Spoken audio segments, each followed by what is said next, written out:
Class 7वीं के student जो आपका यहाँ पर हिंदी का पेपर होने वाला है 6 मार्च को, तो आपका हिंदी का पेपर आप देख लीजिए यहाँ पर और हिंदी के पेपर की तैयारी कर लीजिए। बहुत सारे स्टूडेंट्स कमेंट कर रहे थे कि सर हिंदी का पेपर प्रोवाइड करा दें, तो हिंदी का पेपर आ चुका है। वार्षिक एग्जाम आपके 6 मार्च से होने वाले हैं। पूर्णांक आप यहाँ पर देख लीजिए 60 नंबर का रहेगा आपका वार्षिक पेपर और कक्षा 7वीं वालों का ये हिंदी विषय का पेपर है और समय आपको यहाँ पर 2.5 घंटे देखने को मिल जाएगा।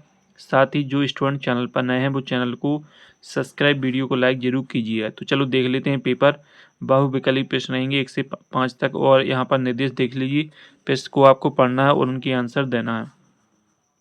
तो यहाँ पर जो आपका पहला प्रश्न, सरिता कल किस समारोह में गई थी? तो इसमें है आपका अभिनंदन, अभिवादन, अभिचंदन और अभिवंदन। तो इसमें आपका जो करेक्ट आंसर है वो आपका यहाँ पर हो जाएगा अभिवंदन। फिर आता है आपका दूसरा प्रश्न, अंग शब्द का एक अर्थ शब्द है जिसका दूसरा अर्थ क्या है? कीचड़, गोद, देखना, पानी। तो इसमें आपका करेक्ट आंसर हो जाएगा गोद।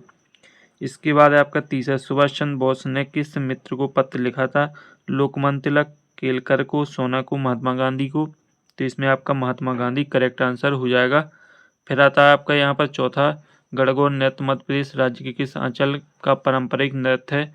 निवाड़ाचल, बुंदेलियाचल, मालवांचल और बघेली आंचल। तो इसमें आपका करेक्ट आंसर मालवांचल हो जाएगा। फिर है आपका 26वां, आग शब्द का तत्समक रूप है अनल, अग्नि, पावक, जलन। तो इसमें आपका करेक्ट आंसर हो जाएगा अग्नि। तो इस तरीके से आपके बहुविकल्पी प्रश्न कंप्लीट हो जाते हैं। अब आते हैं आपके यहाँ पर रिक्त स्थान। तो 6 से 10 तक रिक्त स्थान रहेंगे, जिसमें छठवां देख लीजिए, भारत की ... नदी प्राचीन सभ्यता का प्रतीक बन गई। तो इसमें गंगा हो जाएगा। फिर गेहूँ की खेती के लिए ... मिट्टी अच्छी होती है। तो इसमें आपका दोमट मिट्टी हो जाएगा। तो जो स्टूडेंट चैनल पर नए हैं वो चैनल को सब्सक्राइब, वीडियो को लाइक जरूर करें। वीडियो को लाइक सभी स्टूडेंट्स करते चलें। इसके बाद है आपका यहाँ पर 8वां, जेल में लोकमान्य तिलक अपना समय ... पढ़कर बिताते थे। तो इसमें गीता हो जाएगा। 9वां है आपका अष्टांग योग का 7वां अंग ... है। तो इसमें ध्यान हो जाएगा।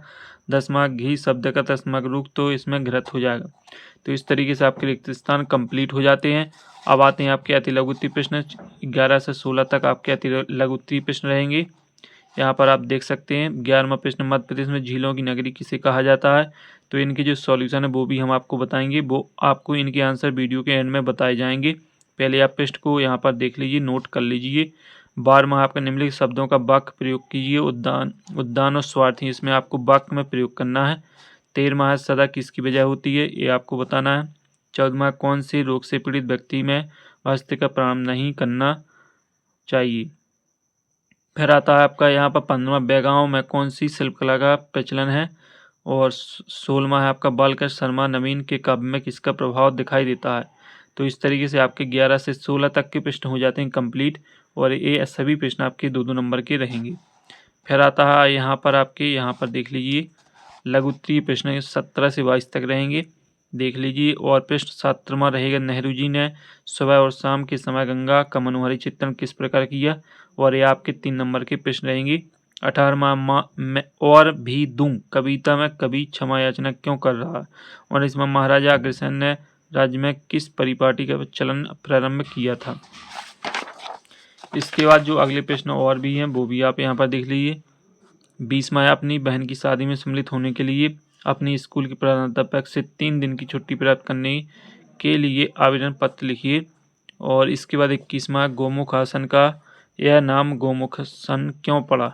22वां, निम्नलिखित शब्दों में से किन्हीं 3 के 2-2 पर्यायवाची शब्द लिखिए। कमल, सूर्य, पृथ्वी, हवा, पानी।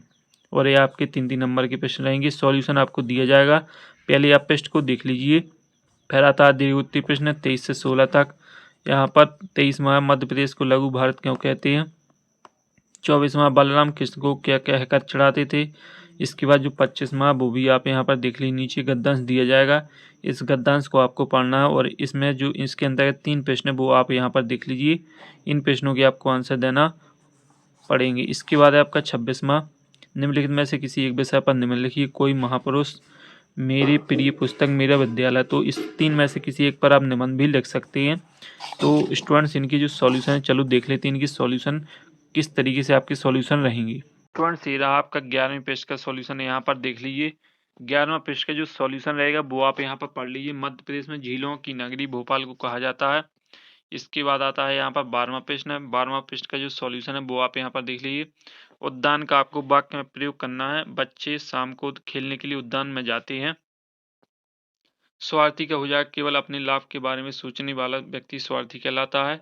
फिर आपका जो 13वां प्रश्न है वो आप यहाँ पर देख लीजिए। 13वां, सदा सत्य और न्याय की विजय होती है। 14वां, उच्च रक्तचाप और हृदय रोग से पीड़ित व्यक्ति को भस्त्रिका प्राणायाम नहीं करना चाहिए। 15वां, बेगांव में मूर्ति और वास्तुकला की शिल्प कला का प्रचलन है। फिर आपका यहाँ पर रहेगा 16वां, बालकृष्ण सर्वनवीन के काव्य में राष्ट्रीयता और क्रांतिकारी भावना का प्रभाव दिखाई देता है।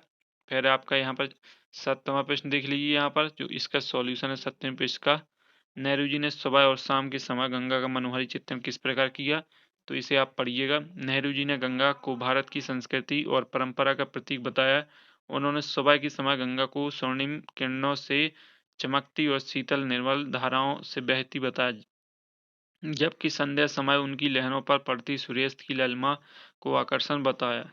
इसके बाद है आपका 18वां प्रश्न है, इसका भी सॉल्यूशन आप यहाँ पर देख लीजिए। और भी दूं कविता में कवि क्षमा याचना क्यों कर रहा है, तो इसका सॉल्यूशन पढ़िए।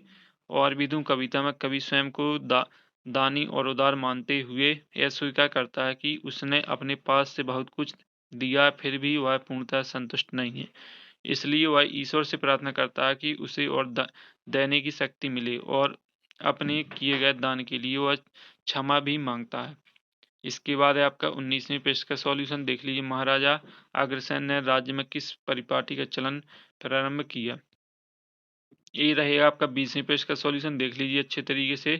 ये 20वें प्रश्न का सॉल्यूशन हो जाएगा। ये है आपका यहाँ पर 21वें प्रश्न का सॉल्यूशन, गोमुखासन का यह नाम गोमुखासन क्यों पड़ा।